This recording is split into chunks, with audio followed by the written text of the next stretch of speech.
Arm socks are a great alternative to having to paint your entire upper body a different colour for a cosplay or a costume, so here's how I made mine. So the arm sock tutorial that I'm showing you today has been around for many years. I believe it was Homestuck cosplayers who first invented it, and you can still use your phone whilst wearing them. Anyway, let's get into it.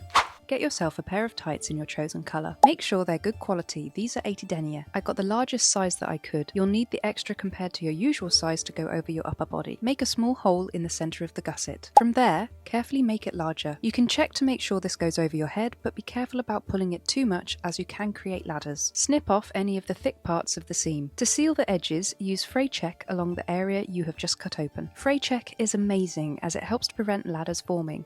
It won't stop all of them, especially if it's under a lot of stress, but it does go a long way to help. It's also machine washable. While the Fray Check is drying, you can start to make your hand template. Using a thick and strong piece of cardboard, trace the outline of your hand. Then, cut it out using either a craft knife or a pair of scissors. You can label the template with left and right to make it easier to identify. Once the Fray Check is fully dry, pull the tights inside out. A good visual check for this is to make sure the seam is showing. You can also mark which arm is which with a safety pin on one of them. Now you can stuff your hand template down one of the sleeves. This can take some time. Then carefully sew around the cardboard template. Be careful not to catch the cardboard though, otherwise it will end up sewing into the seam and it's quite difficult to pull it back out. Don't forget to use stretch needles with stretch fabric. I recommend using a zigzag stitch for stretch fabric as the stitch will then stretch with the fabric. I was a bit lazy and I did a straight stitch, but I do regret it. The template did get a bit damaged, but it still worked out. Then repeat for the other side. You can add an additional seam around the wrists to take in any extra fabric for a better fit too. And that's the bodysuit complete, but you don't have to stop there.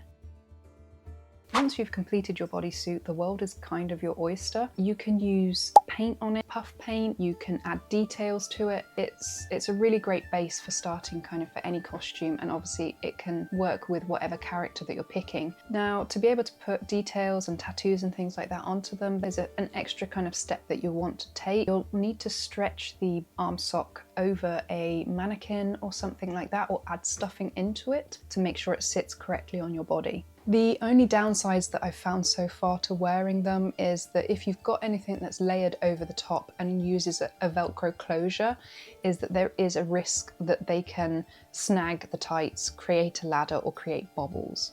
But most of all, it's not going to transfer, it makes getting ready a lot easier in the morning, and it also creates a more realistic looking skin effect than in comparison to a bodysuit made out of spandex material, for example. Thank you so much for watching. I'll see you in the next adventure, but until then, stay inspired and happy crafting.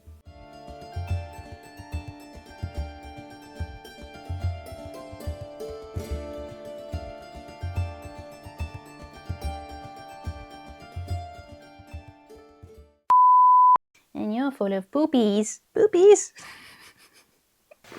Ready? Yeah. Okay, no!